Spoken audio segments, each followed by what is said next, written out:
Welcome to another midweek lesson from Grace Christian Assembly. We are currently studying the book of Genesis, so open your Bible and join us as we dig into the Word. Now, here's our teacher, Jim McClarty.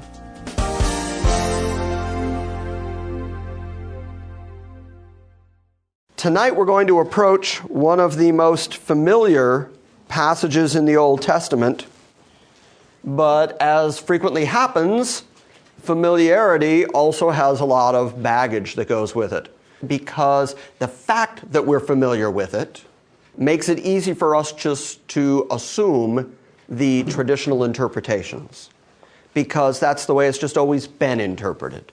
You just grew up hearing it that way, therefore that must be what it means. John 3:16, God so loved the world, that must mean what I think it means because that's what I've always been told it means. And I've always believed that's what it means. And then, Jeff and I come along and say, no, it doesn't mean that. And people go, no, it must mean that. That's what it's always meant. Well, we're going to bump into one of those passages tonight. One of those really well-known traditional passages, the sacrifice of Isaac. And because we've heard so often in our church life about Abraham sacrificing his only son, there's a whole lot of traditional baggage that goes with that. I'm going to try to sort through the baggage tonight. First off, there is no New Testament interpretation of the signs, symbols, and emblems of this story. There is no biblical interpretation of it. And so when I, again, pull these rugs out from under your traditional reading, it's going to make you kind of uncomfortable for a moment. You're going to go, no, Jim, it has to be that way. But wait till I hit the conclusion. I think you're going to see, for instance, I'll just go ahead and blurt all this out ahead of time, and then we can deal with it. The common assumption is that because Isaac is referred to as Abraham's son, his only son, that makes everybody go, well, then he's a type of Christ. I've heard that my whole life, that Abraham being willing to sacrifice his son, his only son, is typological of God being willing to sacrifice his son, his only son. And when you mess with that tradition or that interpretation, people get upset. Now, there is a Christological figure in the story, but it's not Isaac. Isaac is a symbol of something, and I'll tell you what it is when we get there. But he is not a symbol of Christ. There is a symbol of Christ, and there is a symbol of substitutionary atonement. Now, we have to start, in order to get there, we have to start at chapter 21, verse 22, because that's where we left off last week. And this is a continuation of Abraham and Abimelech dealing with each other, and you're going to see them make an agreement, a covenant. This is one of those places where you see human beings making covenants with each other. Abraham apparently has learned to do this covenant-making thing as a result of dealing with God, making a covenant with him. Abimelech. We're introduced to him in chapter 20. Abimelech is the local king of Gerar. When he was there, Abraham had said that Sarah was his sister, and Abimelech took her to wife. And then Abimelech was not allowed to lay with her, and God took credit for that and said, I know you haven't touched her because I didn't allow you to sin against me. Remember that a couple weeks ago? Well, now Abimelech is reintroduced into the story. Starting at Genesis 21, verse 22, it came to pass at that time, this is after Isaac has been born, after he's been told, for in Isaac shall thy seed be called, after the son of the bondwoman and the bondwoman being cast off. After that, it came to pass at that time that Abimelech and Phicol, his chief captain of his host, spoke unto Abraham, saying, God is with you in all that you do. Why did they get that impression? Because God spoke to him, a heathen king, and said, I kept you from sinning against me. Now go to Abraham and get him to pray for you. And then Abraham prayed for them, and all the time that Sarah had been with Abimelech, God had closed all the wombs of all the women in the household so that nobody could have babies until Sarah was out of there. And then Abraham prayed, and they had children again. So it was very clear from Abimelech's standpoint that whoever this Abraham guy is, God is clearly on his side. That being the case, Abimelech wants to make a deal. He wants to make a deal with him and say, okay, clearly God is on your side. Would you please promise me that you and your people are always going to be good to me? And here's how it plays out. God is clearly with you in all that you do. Now therefore swear unto me here by God that thou wilt not deal falsely with me, nor with my son, nor with my son's son. He's asking for 3 generations of just promise me that you're going to deal truly with me, because clearly God's with you. And if we ever have a problem, we've already seen that God can stop us, withhold us, close the wombs. Your God is clearly more powerful than any of our false gods, so we want to make a deal all the way down to the grandchildren's generation. We want you to deal with us well. According to the kindness that I have done unto you. Do you remember what that kindness was? He gave him gifts. He gave him animals, and then he said, anywhere you want to live. Anywhere you want to live in all this area of Canaan that I have rule over, just pick a spot. Whatever's good for you is good for me. So he says, according to the kindness that I have done unto you, you shall do unto me, and to the land wherein you have sojourned. And Abraham said, I will swear. But in the next verse, Abraham reproved Abimelech because of a well of water. We're going to find out in a moment that this is a well that Abraham himself dug. But now he explains it to Abimelech that Abimelech's servants had violently taken it away. So his servants came in and took the well because, again, water's going to be scarce in that area. If somebody digs a successful well, you're going to send in armies. You're going to take that well because that's going to keep everybody alive. Verse 26, Abimelech said, I did not know that this thing had been done. Neither did you tell me anything about it. Neither did I hear about it except today. So he's really pleading his cause. I knew nothing. Nothing. I didn't know that was happening. So Abraham took sheep and oxen and gave them to Abimelech, and both of them made a covenant. What would be the significance of the sheep and oxen? They'd have cut them open and walked through them. That was the whole point of the sheep and oxen. Cut them in half and walk through them. The phrase, and they made a covenant, implies the death of the animals and the walking through of the dead animals, forming the agreement between the two of them that they would both hold up their end of the agreement. And Abraham then, verse 28, set 7 ewe lambs of the flock by themselves. And Abimelech said unto Abraham, what mean these 7 ewe lambs which you have set by themselves? And he said, for these 7 ewe lambs you will take them from my hand, that they may be a witness unto me that I have dug this well. In other words, if there's ever a question that I ever told you at some future date that this is my well and I dug it for my people, my family, my army, my servants, my folks, if there's ever a disagreement, you're going to walk away with these lambs that are going to be a constant reminder that I gave you these lambs on the day we agreed that this is my well. So this is like a surety that this is my well, and you're never going to be able to say someday, oh, I didn't know. Oh, you didn't tell me. Oh, really? Verse 31, wherefore he called that place Beersheba, because there they swore the both of them. Thus they made a covenant at Beersheba. Then Abimelech rose up, and Phicol, the chief captain of his host, and they returned into the land of the Philistines. And Abraham planted a grove at Beersheba, and called there on the name of the Lord, the everlasting God. And Abraham sojourned in the Philistines' land many days. And that takes us to chapter 22, verse 1. And it came to pass after these things. Now the King James says, you'll have to check your translations, the King James there says that God did tempt Abraham, which has caused people a lot of consternation, confusion, because James is very clear in the New Testament to say when a man is tempted, never to say that he's tempted of God. God tempts no man. God can't be tempted to sin, and God doesn't tempt a man. The Hebrew word that's translated tempt in the King James is the word for test, or the word for try. It's the exact same word that's used when it says that David tried or tested Saul's armor and recognized that he couldn't wear it.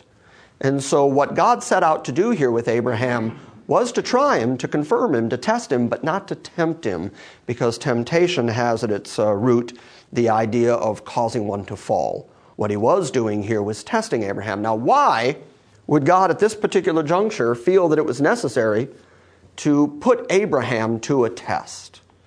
If you think of everything we've heard about Abraham up till now, you're really getting a very consistent personality profile of a guy who, though God keeps making him promises, he keeps doing those things in the flesh that protect himself. He's not really genuinely trusting God all the way along. For instance, we just saw it. He goes in among the Egyptians, or he goes in here among the Philistines and Canaanites, and he lies about his wife for fear that they would kill him. He's walking around with a promise from God. Through you, all the nations of the earth are going to be blessed. You're going to have a natural seed. And yet he's out there lying about his wife because he's fearing for his life. Well, that's not real, genuine, trusting faith in God, is it? And I didn't mean to look right at you as I said, is it? But it was your opportunity to confirm me and say, why, yes, Jim. He waits after he's been told you're going to have a natural child. He waits for a few years and then decides it's not happening. And into the tent he goes with Hagar.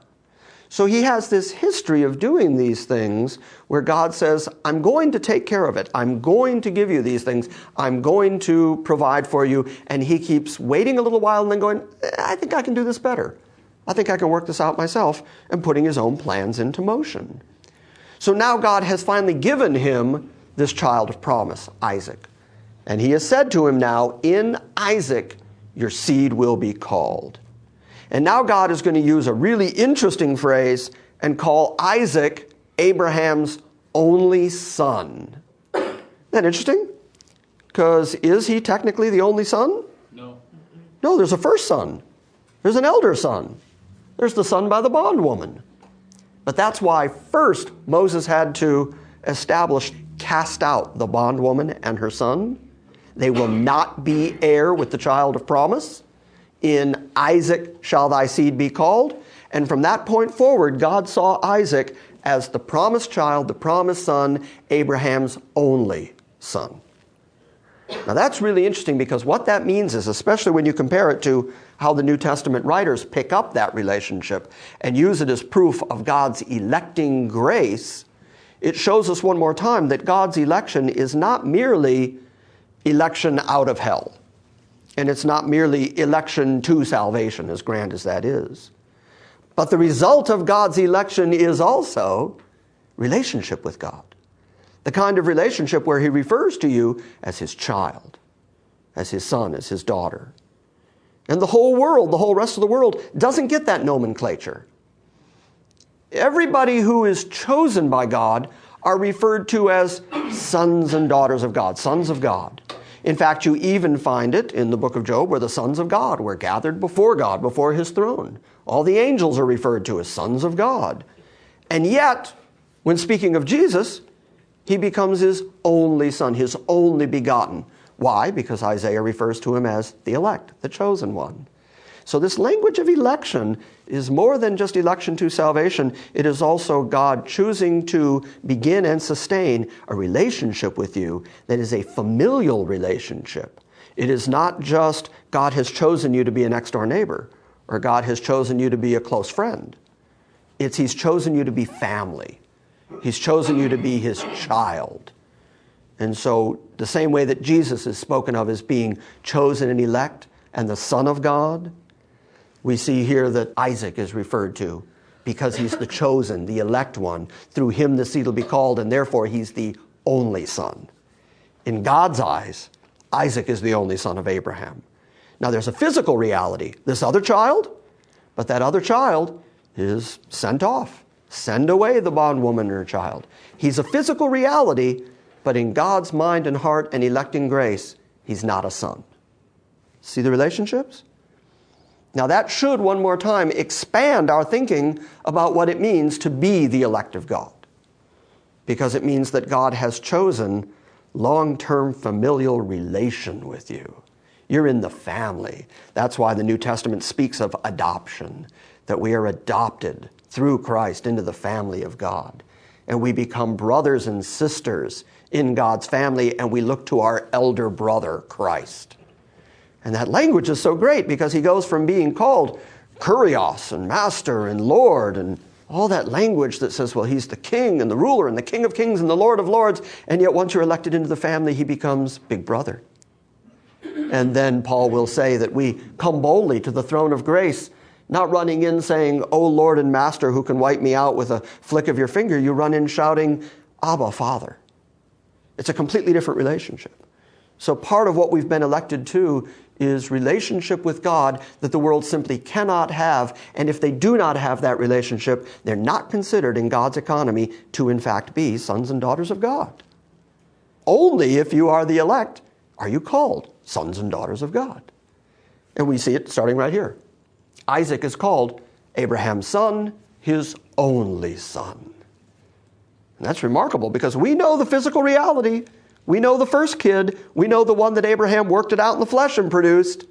But we know that God discounted that and said, no, that's a child of the flesh, that's a child of the works, and that's not a child that I elect.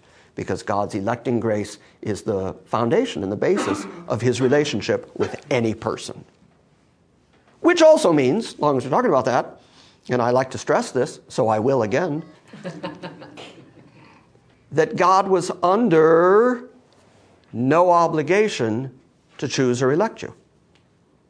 There was nothing you could do to obligate him to choose you. And if that's true, if we believe that, if we get a hold of that and say, right, I can't think of any particular thing about me that is so commendable that God would be required to choose me to be part of his family because I'm just so good, I'm just so righteous or so upright, or I read my Bible every day, I spend enough hours in prayer, I'm so good, of course God would elect me. I can't understand why he would elect Tom, but of course me. I mean, I've got all this going for me, you know. If you can't... Yeah.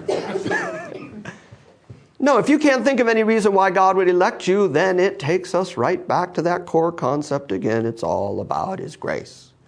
And for reasons that we can't comprehend, he took us vile as we were, sinners that we were, and said, but you will be mine, and not just mine, not just my servant, but my son, my child, my daughter. You're in the family now. And Christ becomes big brother to you. God on the throne becomes Abba, Daddy. So that's exactly what's going on here when God says, take now your son, your only son, Isaac. Do you think God knew about the other child? Sure. But in his economy, and he wanted Abraham to think this way, this is your only son. Because this is the son of promise, this is the son of freedom, and this is the one through whom your seed will be called. Now, hold on very tight to that concept, because God has already told him, through Isaac, the promised child, now your only child, through him, all your progeny is going to come, and they're going to inherit this land, and they're going to get all these promises, and all the nations of the earth are going to be blessed through this child. So here's what I want you to do with this child through whom everything I've promised you is going to come to pass. I want you to take that kid and kill him. Can you see how counterintuitive that would seem to Abraham? Okay, but this is the one I waited for all those years. I had 25 years of waiting for this kid. And now he's here, and now kill him. That's what he's told to do. Take now your son, your only son, Isaac, and look at what he adds, whom you love. God knows this is going to be hard. Yeah, the one you love, your son, yes. And get into the land of Moriah and offer him there for a burnt offering. Now, Abraham's had a little experience with burnt offerings. You know what a burnt offering means? First, you prepare a bunch of sticks to burn, and then you don't just throw the kid on the fire, crackle, crackle, crackle. You have to actually slice his throat with a knife and bleed the blood out of his body and burn him. With the sacrificial lambs, I don't know if you've been watching what's been going on this week over in Israel, with this being the week of Passover. I don't want to call them a radical group because they're really just trying to keep the mandates of their own religion, but there are Jewish groups over there that have been trying very hard to get up on the Temple Mount this week and sacrifice a lamb because it's Passover. And of course, the government officials are keeping them from doing it because they're afraid of the outbreak that would happen between the Muslims and all of that would happen if they managed to get up there and sacrifice a lamb. But it was their intention to hang a lamb by his back feet. And they found a Cohen, they have a priest who could trace his family lineage back 1,000 years, and he qualifies as a priest. They found a spotless lamb. They have the qualified lamb, and they wanted to hang him by his back feet and slice his neck open. and let him bleed out and then kill him and burn him right there on the Temple Mount, because that's what a burnt offering is. So God didn't just say, kill your son who you love. He said, I want you to make him a burnt offering. Now, it's easy to read by that and go, oh, well, that's Abraham, and, well, he's a man of faith, and, well, that was a long time ago, and kids didn't mean as much back then. It was different then. People walked and talked with God, and it was all different. Now, any of us that are parents, think for a moment. You would have a very serious crisis of conscience, or else you are no parent.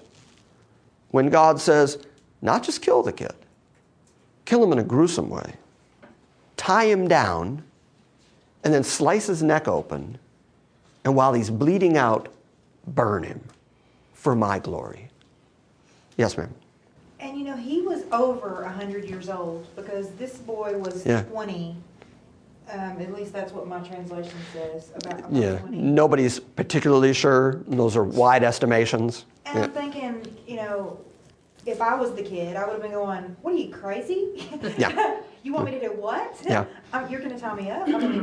Yeah, that's sort of the subplot of the story as you see it develop here tonight. You're going to see that Isaac, for some reason, goes along with all of this. And you have to assume that if he wanted to push the old man over, he could have.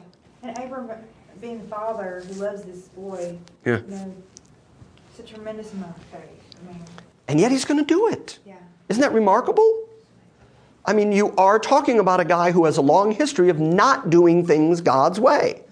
God keeps saying, do it like this, and he keeps going, I'll do it my way. I'll protect you. Oh, she's my sister. He has this long history of being stubborn, like most of us humans are, and trying to work things out his own way. This time, he's really, really trapped. God says, here's what you're going to do and how you're going to do it. And now this is either do it or don't. This is black and white. Yes, sir.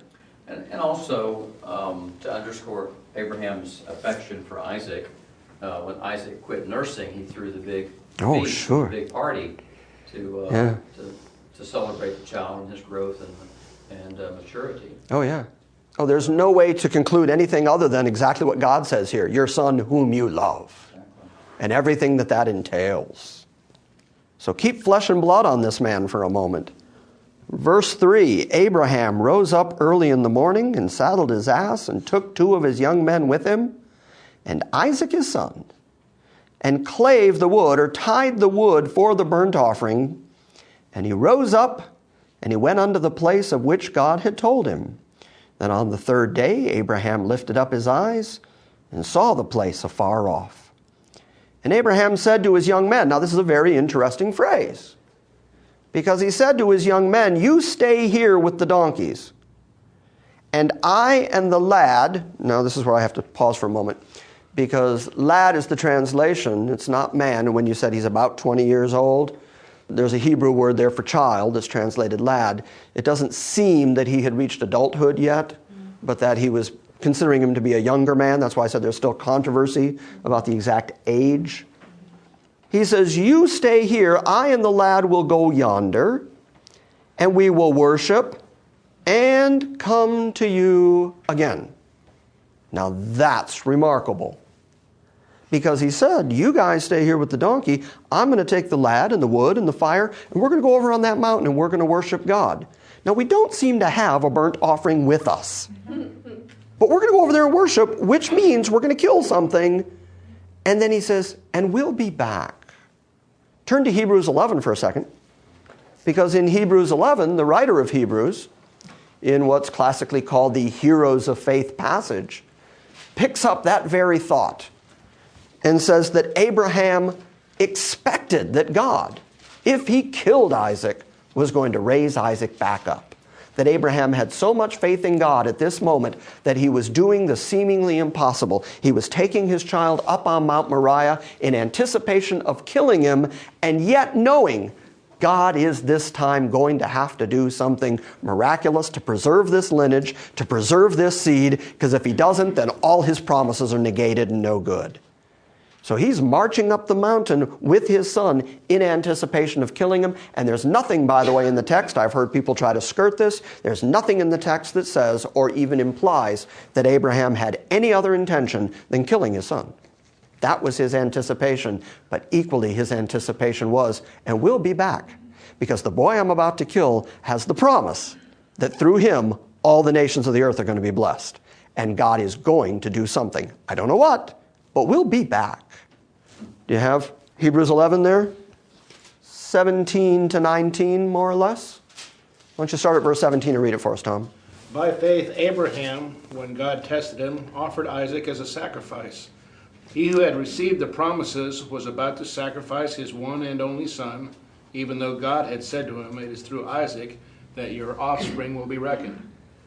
Abraham reasoned that God could raise the dead, and figuratively speaking, he did receive Isaac back from the death. So the writer of Hebrews picks it up and says, Abraham assumed that God could raise Isaac from the dead. And then he adds, and figuratively he did. Because they were going up on that mountain with the intention of killing Isaac. And in the end, they did both come back down. Now, the question is, how is it that they both came back down? Did Abraham actually kill his son, and did God raise him up from the dead? If he had done that, then I would agree that Isaac was the type of Christ. But instead, what we're going to see is God teaching substitutionary atonement. Verse 7. And Isaac wisely, notice that the kid catches on. And Isaac spoke unto Abraham his father and said, Yo, Dad. That's my interpretation of it. Because you got to figure, you were flipping like mad to find that one. Because you have to assume he's a little nervous at this moment. And the King James says, my father. But I don't think it was just my father at that moment. I would like to read it with a little nervousness to my voice. Because he actually asks him, my father, and Abraham said, here am I, my son. And Isaac said, behold, the fire and the wood, but where's the lamb for the burnt offering? That's a really, really good question. Isaac's starting to figure out, we're going up here to kill something, and Dad seems quite resolute in whatever it is we're about to do, because we've journeyed 3 days' journey just to get to this particular hill, and now we're going up this hill, and he's going to kill something, and we don't seem to have anything. And so he asks the question, where is the lamb? And his answer, verse 8, and Abraham said, my son, God will provide himself a lamb for a burnt offering. So they went, both of them together. Now, depending on who you're reading and what commentary, you're going to see a couple different readings of that passage. Because the fact is, it's not real exact in the Hebrew. It can mean that Abraham anticipated the substitution, that he had some concept of substitutionary atonement and was saying, don't worry, son, when we get up on the mountain, God will provide a lamb and it's all going to work out. That might be what he was saying. I doubt it. Because up till now, Abraham has no reason to believe anything other than he's going to kill his son. And when he gets up there, he doesn't get up there and start looking for a lamb. He gets up there and ties the boy down. So he may have also meant God has provided himself a lamb in that you've been born to us, the miraculous child. You're now that lamb that God requires. You're going to be the burnt offering. But it might also mean, because the word God and himself, a reference to God, is in the passage, it might also mean God will provide himself as a lamb. And that's a really interesting approach, because that is exactly what happened at Calvary. That God provided himself, God incarnate, to be the sacrificial lamb in substitution for his people. All of that is wrapped up in that answer. Now, which of those three approaches is the correct one? Jump ball. You guess. You read James Montgomery Boyce, he really emphasizes that third one. He really emphasizes that it was God providing himself to be a lamb. You read the more Arminian writers, they're really going to go with, he understood that there was a substitute to be made and he was going to provide a lamb because they already know the end of the story. But Abraham didn't know the end of the story. So how would Abraham have concluded that?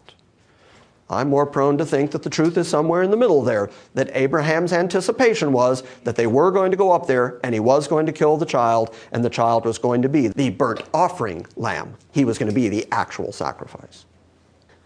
Verse 9, and they came to the place which God told him of, And Abraham built an altar there, which basically means he put some rocks on top of each other.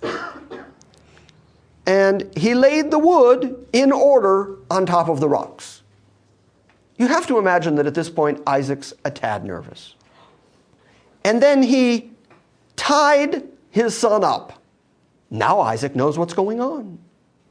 He bound Isaac, his son, and he laid him on the altar on the wood. Now Isaac knows for sure what's up. I'm it. I'm the sacrifice. And Abraham stretched forth his hand, and he took the knife to slay his son. Now, who is Isaac prefiguring at that moment? As I said, the common interpretation is that he is a type of Christ, because he's going to be a sacrifice, that he's in wood. I've even heard that one. Oh, Christ died with his hands in wood. Isaac's bound to wood. He's the only son whom Abraham loves, so Abraham becomes the type of God, and Isaac becomes the type of Christ. No, no, no, no, no. Christ is going to show up in just a moment. Isaac, he's you and me. We're toast. Isaac's you and me. You got fire underneath you and sure death above you. And that's all you got. And you're a sinner, born after Adam's race, and you're getting what you deserve. And you're about to be killed and sliced open and burned for God's glory, which is exactly what hell is. And that's all you got to look forward to in the natural.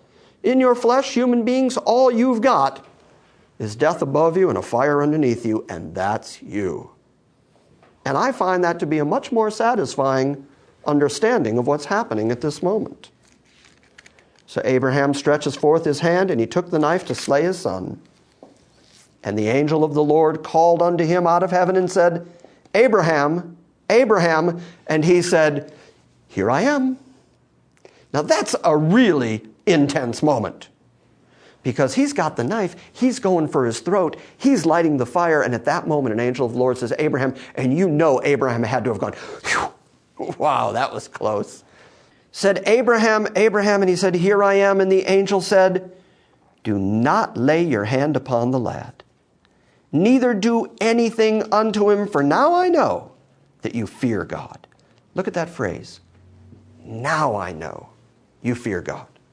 That means in all their relationship, ever since he was called out of Ur of the Chaldees, up until then, God kept watching Abraham doing the wrong thing and misstepping and making bad choices and hiding and lying and in the tent with Hagar. And he kept waiting. And in that progress, in the progression of his relationship with God, he finally reached the point where God said, okay, now I know that you will trust me. Yes, you had your hand up. I don't want to go too far off on a trail, but the way that the angel of the Lord speaks is not the way that an angel would address the whole situation. And thus, it's some sort of theophany. Angel just means what? Messenger. It's a messenger of God. So it's a speaking agent for God. Right. And he ends up saying, I know you trust God, and in a moment he's going to make it personal and say, me. Yeah. That's the whole difference between, and could very well be the Christophany. We know that the Word, the Logos, according to John, is the speaking agency for God. This could very well be Christ in a pre-incarnate state, stopping and talking to him. Hey, Jim. Yes? This is not something you need to get into now necessarily, in case it is something of a tangent, but maybe give some thought to.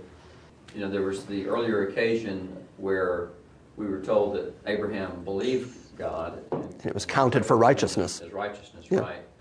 So, is there something maybe subsequent here that's of significance in light of that, maybe in some way even parallels our experience and walk with God? Absolutely, and it's not a tangent, it's where we were headed. Yes, because if we see anything here, the relationship with Abraham and God, just like the relationship with Peter and God. We see Peter's failing and sticking his foot in his mouth and everything else, but it is Jesus that always restores him. It is always Christ that restores the relationship between them, and Peter grows and progresses until the end of his life, and according to best legend, is crucified upside down because he didn't think it was right to even die the way his Lord did. That's a far cry from the Peter we see in the Gospels. And so we see in the Bible these personality profiles of people that God chooses and secures And yes, he believed he was going to have the son, and God counted it to him for faith. And that is the beginning of our relationship with God. God speaks, we see his word, we come in contact with it, we believe it. That faith is counted as righteousness to us, and we are secure with God. But he doesn't leave us in that ignorant state. In Abraham's case, it took 25 years for God to reach the point of saying, okay, you trust me. I see people nodding all over the room going, yeah, that would be me. It took me a long time. I'm still on that path. I am still on the potter's wheel, spinning around like mad, being formed and reformed and reshaped. And every time he goes, all right, that's a decent looking vessel, I'll manage to break an arm off or something, and all right, back to work, back on the potter's wheel. And then he lets me go, and before I can get to the kiln, I just flop down into a big lump of clay again, and we start spinning again, and here we go. But that is our relationship, and I think it's very reassuring to see it in the Bible, that people like Abraham, who we do see as the father of faith, and yet we see that it was a progressive thing. We see that God worked with him and worked with him and worked with him, and we see the progress of his failings and his tripping and his lying and everything else, and yet God didn't ever abandon him. Instead, God taught him and brought him along, but look at what he did. He taught him by giving him progressively more difficult tests of faith, which created in him that confidence that God was looking for. And so we go through our lives and we say, oh man, this one's going to kill me. Right. That's the point. God is continually making us turn to him as our only source of trust and security. Now, this is great because the angel speaks. As Mike said, it could be the Logos, the Christophany speaking, because he first says, don't lay your hands on the lad, neither do anything for him, for I know that you fear God, seeing that you have not withheld your son, your only son, from me. So he starts by speaking of God, the Father, and then he turns it to, and you haven't withheld your son from me, which makes it the Godhead speaking in a first-person form. And Abraham lifted up his eyes and he looked. And behold, now this is remarkable, because apparently when they got there were no animals. No rams, no lambs, no bulls, no. But he lifted up his eyes and behold, behind him. Isn't that an interesting phrase? He looked behind him, and there was a ram caught in a thicket by his horns. Now let's think. What's a thicket? Briars? Bush full of thorns. A bush full of thorns, and which part of his body was caught in the thorns? His head, his horns. There was a ram with his head in thorns. Do I need to explain it? Pretty much played out there. Looks behind him at the moment of death, sure death, fire below, and the knife that requires, that blood sacrifice and the burning that is required of you for your sin. At that moment, Christ intervenes, and the voice of God says, don't touch him. And he turns around, and there's the substitutionary animal, and it's a lamb with a head full of thorns. Substitutionary atonement. Abraham lifted up his eyes, and he looked, and behold, behind him a ram caught in a thicket by his horns. And Abraham went and took the ram and offered him up for a burnt sacrifice instead of his son. There it is. Substitutionary atonement. Did God get the burnt offering he required? Yeah, absolutely. But did Isaac pay the price? No, why not? Because a lamb God provided that spoke of his son in perfect typological terms was provided instead. God was satisfied. God wanted a burnt offering, and he got the burnt offering. But he got the burnt offering of an animal that he used to substitute for Isaac. Why? Because Isaac was his elect. Isaac was the elect one, the chosen one, the seed through whom all these promises were going to come. And so who was the substitute on the behalf of? The elect. Did that ram die for anybody else other than Isaac and his seed, his progeny, those that come after him? No. Did anything happen here that in any way benefited Ishmael? Nope. No. Ishmael's the firstborn son. Did he get the substitutionary atonement made for him? No. Substitutionary atonement is made for the elect, and the first place you see it in the Bible, it's very clear that it's only for the elect. I'm not teaching anything new. I talk substitutionary atonement every once in a while, and I say, and by the way, it's a limited atonement. It's limited to those people God has already chosen from the foundation of the world. People go, where do you get that? Everywhere. I got Jesus walking around saying things like, I no longer call you servants, I call you friends. He says, because the master doesn't tell his servants what he's going to do. I'm going to tell you what I'm going to do because I count you as my friends. And says, there is no greater love than this, than that a man would lay down his life for his friends. So who's he laying his life down for? His friends. He says, I am the great shepherd, and the great shepherd lays down his life for the sheep. And then he goes to the Pharisees and says, you don't hear my words because you're not of my sheep. Was he dying for them? No, he said so. Paul picks it up later, even in talking about marriage, and says, husbands, love your wives as Christ loved the church and gave himself for the world. Isn't that a remarkable thing for him to say? It's because that's not what he said. You all looked at me quizzically like, did Jim just quote that right? No, he loved the church and gave himself for it. It's so clear all the way through the Bible, from the first time you see it until the last time you hear it referenced in the Bible, that Christ died for his own. He died for the elect. And it's prefigured all the way back here. He died as a substitute for Isaac, because Isaac's the chosen. But nobody else on the planet got the benefit of that. Why? Why Isaac? Was he better, faster, cooler, keener? No, he's just like his father. He's just a human, fleshly person, but he was chosen of God, he's in the family, and therefore God is going to provide absolutely everything necessary for his full eternal salvation. And that's going to include God providing for himself a lamb. And he provides that in Christ. I could preach the gospel from anywhere in this Bible. It's just all through this Bible. It's just woven all through it, the same story being told over and over again. God chooses, God elects. It's not Ishmael, cast him off in the bondwoman. It's not by the law, it's by promise, it's by choice, it's by election, and I send my son as a substitute for the elect. It's all the way through this text. And Abraham, verse 14. And Abraham called the name of that place Jehovah Jireh. What does Jehovah Jireh mean? The Lord will provide. It also has in it this concept of seeing, that God will see to it. That God who sees everything will see to it that it's taken care of. And so this idea that God will provide, he called it that because he got up there with intention of killing his son. And did God provide? Yes. Did God see to it? Yes. God who sees everything saw to it that there was a sacrifice appropriate and available to substitute for the seed. So he called the name Jehovah Jireh, as it is said to this day, in the mount of the Lord it shall be seen.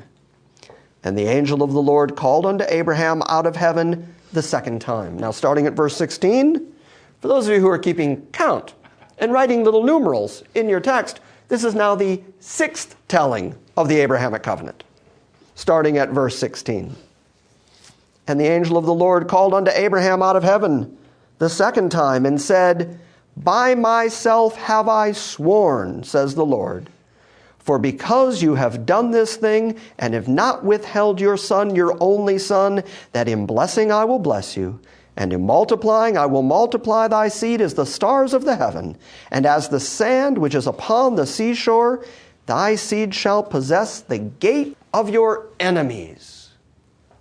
Israel, the descendants of Abraham, have they ever possessed the gates of their enemies? Have they ever controlled all of their enemies and their coming and going? No. Has any of this taken place? No.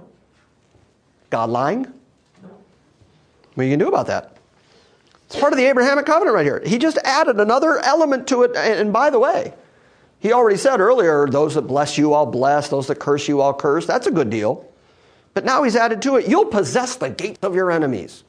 Now, whatever that means, and however you define it, you can't show it to me in history where the descendants of Abraham physically ever possessed the gates of their enemies. It doesn't exist. Now, I've heard plenty of spiritualized interpretations of it, that somehow we, the church in Christ, that we are the spiritual offspring of Abraham, and that the gates of hell will not prevail against Christ's church. And in that way, we, the church, have possessed the gate of our enemies. Isn't that an interesting interpretation? Yeah, that's one of these kind of interpretations. That's about how good I dance right there. That was it. Yeah, that's why I don't dance publicly right there. Appreciate it. Yeah. Yes, I know. I digress. Now, let's talk about the unconditionality one more time of the Abrahamic covenant.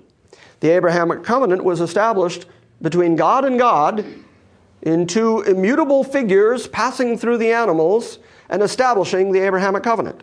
And I keep saying it is an unconditional covenant. And now here God has laid out the only possible condition you can attach to it, except that he also said, and you did it. So in terms of the Abrahamic covenant being passed down from this point forward, is there any condition attached to it? None whatsoever, because listen to the words here. By myself have I sworn, says the Lord, for because you have done this thing and have not withheld your son. So even if there were a condition, if we could say that the condition of the Abrahamic covenant was the willingness to sacrifice Isaac, that condition's still fulfilled. So there's still no condition to be found anywhere in the Abrahamic covenant. God said right here, I swore it by myself. I'm going to do this. That in blessing I will bless you, and in multiplying I will multiply your seed as the stars of the heaven, and as the sand which is upon the seashore.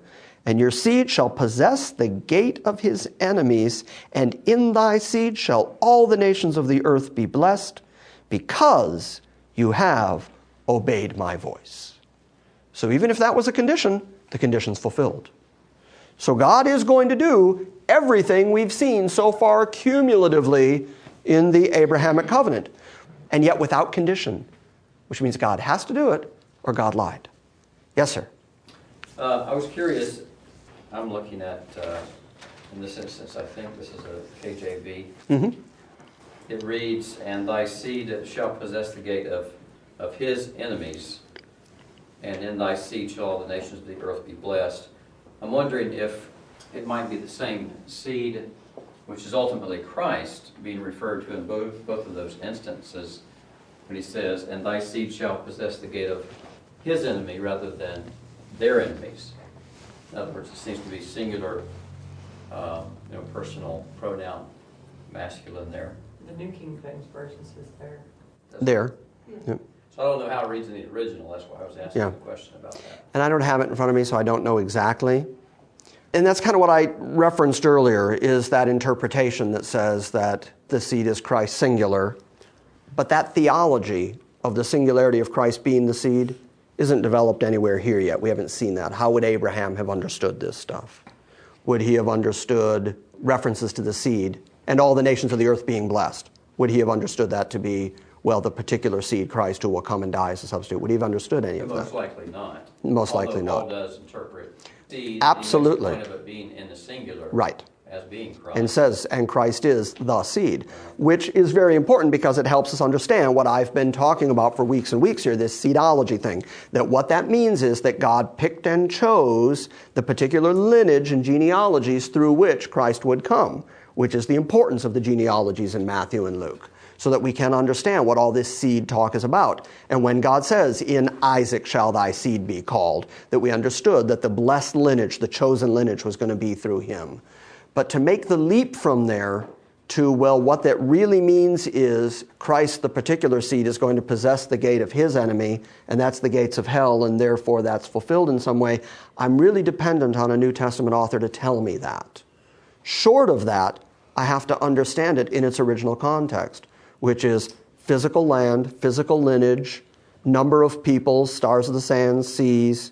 Why suddenly from that point we would leap to a spiritualized gate, I don't know.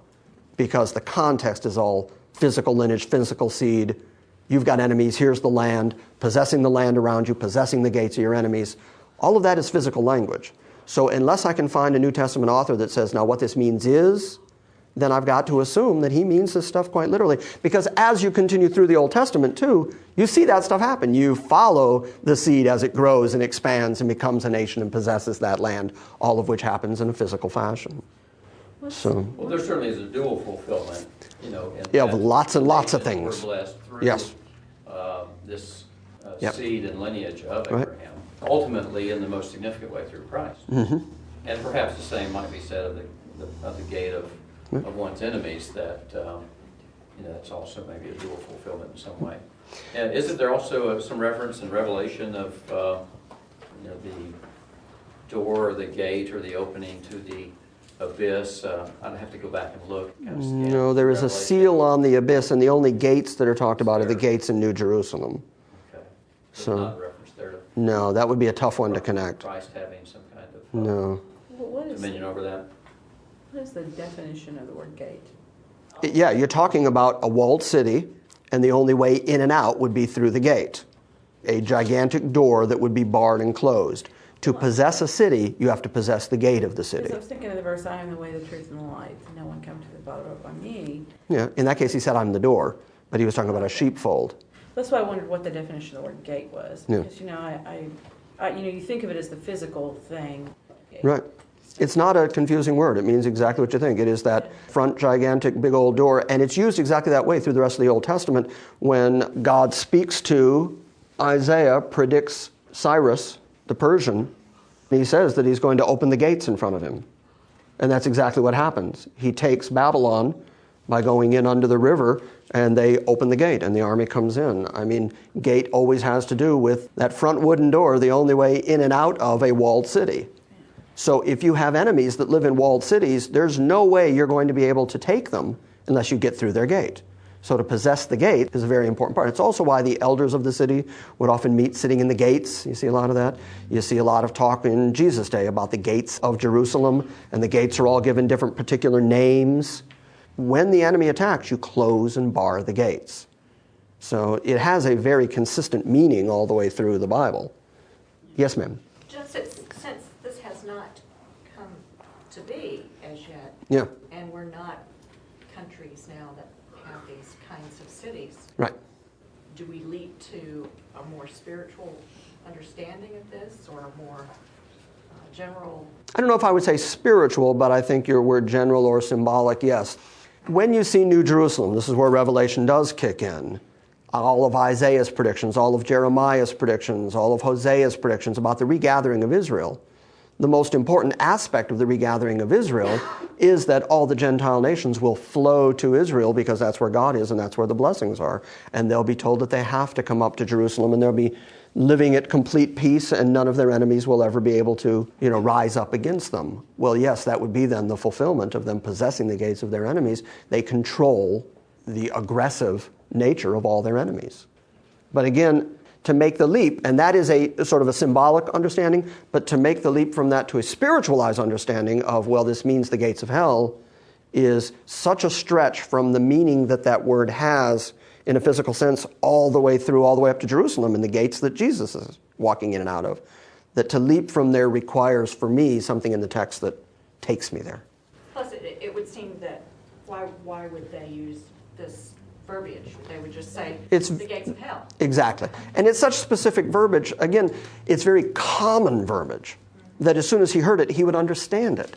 And all the generations after him who received that promise would understand it. And they would only understand it a way. It has a very natural physical meaning, which meaning didn't change all the way up through Christ's time, and well past that. There are still lots of Middle Eastern cities that have gates. Yeah, I wasn't trying to spiritualize. Yes, you were. No, I'm sorry. What caught my attention was a singular both with gate Right. and his. Right. And, to think of Christ fulfilling something, I don't think is spiritualizing something, because that's going to be a very literal, physical fulfillment. But I guess I would put it this way. We know that the book of Revelation speaks of the New Jerusalem coming down out of heaven onto the earth. But each of the 12 gates has the name of one tribe of Israel on it. Now, what do we expect those to be? Expect them to be gates. By the way, it's where we get the idea of pearly gates. People say, you'll go to heaven, there's going to be pearly gates. No, New Jerusalem has gates made of pearl. And so from Genesis to Revelation, you see this word gate used all the time the same way, always as the entrance to a walled city. So again, to move that meaning anywhere else requires a leap that the text would have to give me. So where does the preterist position come from, that the gate itself is Jesus, and that the seed of the nation thing is really in reference to Christ? Is it just, again, they've just supposed that, okay. You start with a conclusion, Yeah. and then you work backwards, and wherever the text is counter to your conclusion, you abuse the text. Yeah. I can understand that. Okay, let's finish up here. Verse 18, in thy seed shall all the nations of the earth be blessed, because you have obeyed my voice. Verse 19, so Abraham returned unto his young men, and they rose up and went together to Beersheba, and Abraham dwelt at Beersheba. That takes him back to the area of Abimelech, where the whole story began. And it came to pass after these things that it was told Abraham, saying, behold, Milcah, she has also borne children unto your brother Nahor. Now this might seem like just an arbitrary bit of genealogical information, except it's going to culminate in a woman named Rebekah. And so it's important to know that Rebekah was born to Abraham's brother, and that's why Abraham is going to send his servants to go find Rebekah, because he doesn't want his child, Isaac, his only son, through the seed, doesn't want him marrying a Canaanite. He wants somebody from his own family and his own lineage, and you're going to see God enter into that. We'll get to it in the coming weeks, where God is going to enter into it and send his servant in a very specific way to go find exactly her, Rebekah. So Moses is giving us the genealogy here so that we understand that Rebekah is Abraham's blood kin. So he told Abraham, saying, behold, Milcah, she has borne children unto your brother Nahor. These are the two funny names. Huz, the firstborn, and Buz, his brother. That's just funny. I'm sorry. Huz, his firstborn, and Buz, his brother. And Kemuel, the father of Aram, and Chesed, and Hazah, and Pildash, and Jidlaph, and Bethuel. And Bethuel begat Rebekah. These 8 Milcah did bear to Nahor, Abraham's brother, and his concubine, whose name was Reumah. She bare also Tebah, and Gaham, and Thahash, and Ma'akah. I'm glad those names aren't being used much anymore. So Isaac is marrying his cousin? Yes. Rebekah? His cousin Rebekah, keeping it in the family, yes. Which you remember that even Abraham, when he was accused of lying about Sarah being his sister, his argument is, no, well, actually she is. We have the same father and different mothers. So there's this purity going on right at the beginning of marrying within the family and racial distinction, racial characteristic that Abraham right away is not willing to mess with. Not going to marry a Canaanite, not going to marry a Hittite, going to make sure that it's his family and his lineage that is raised up in the promised land. So we'll look at all that next week. Starting at chapter 23, Sarah's going to pass away, and so Abraham, being concerned that his lineage continue, is going to send his servants to go find a wife, and God is going to lead them very sovereignly right to Rebekah. And that's why that little lineage is in there. All right? Isn't that good stuff? Yes. The story of Abraham on Mount Moriah with Isaac. I grew up with that traditional interpretation of it, that Isaac was somehow a type of Christ and Abraham was a type of God willing to kill his only son. And I read that and went, yeah, okay. And once I decided, I should go back and look at that again. I remember Mike, when I taught this once at our house, I remember saying, Isaac is not a type of Christ, and him going, whoa, what? It has to be. What? No. And by the time I got done, he went, no, I think you're right. I think you got it. There's a type of Christ in there, but it's the ram with his head in thorns. That's the type of Christ. Isaac has to be you and me.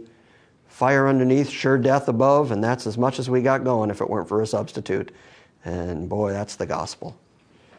Yes, sir. When God commands Abraham to take Isaac and sacrifice him, I'm going to assume that Abraham does not have the option of saying, nah. You know what's interesting about it, again, I was talking about examples before of Abraham's consistent personality profile. Think about how often he argues with God, because you see it pretty consistently. He says, I'm going to go destroy the cities in the plains. And he argues with him. Well, what about if there's 50? What about if there's 45? What about if there's... he discusses these things with God all the time and has that sort of, well, what if I do this attitude? So yeah, I do think it's significant that in this case, he doesn't argue, he just does it. Well, but they're not commands. He's not telling God, no, you're not going to sacrifice Sodom and Gomorrah. But in this particular case, it's a command. Go do it. And I'm saying if Abraham does not have the option of saying, no, I'm not, then how much of a test is it? I think the fact that God ends up saying, now I know, that it had to have been a legitimate test, because God seems satisfied with the outcome.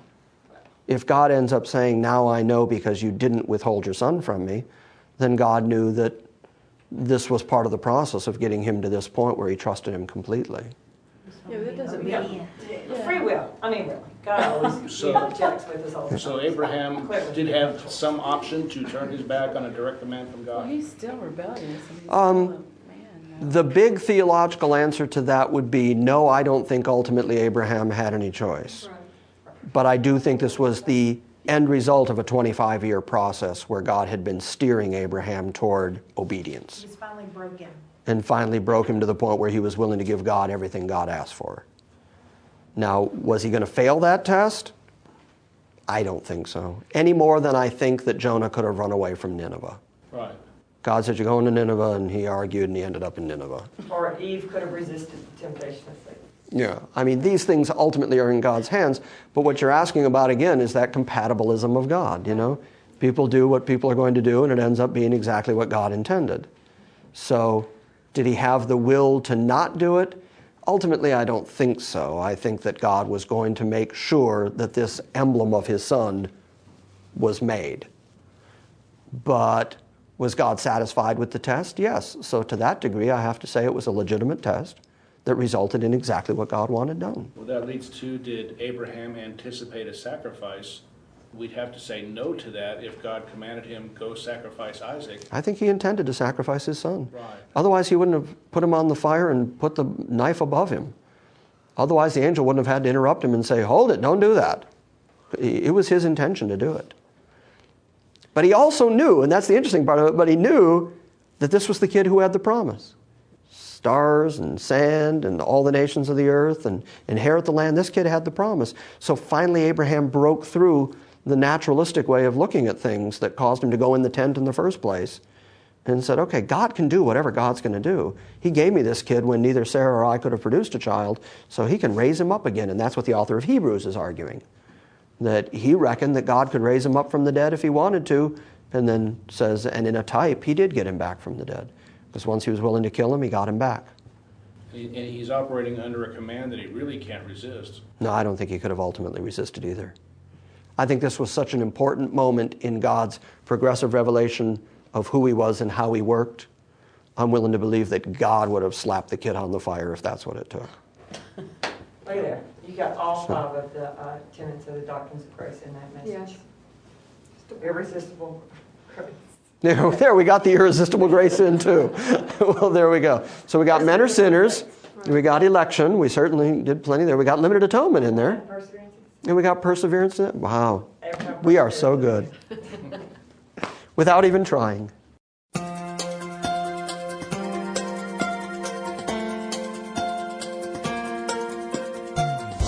Thank you for joining us for this week's lesson. If you would like more information about Grace Christian Assembly or the teaching of God's sovereign grace, please visit us on the World Wide Web at salvationbygrace.org.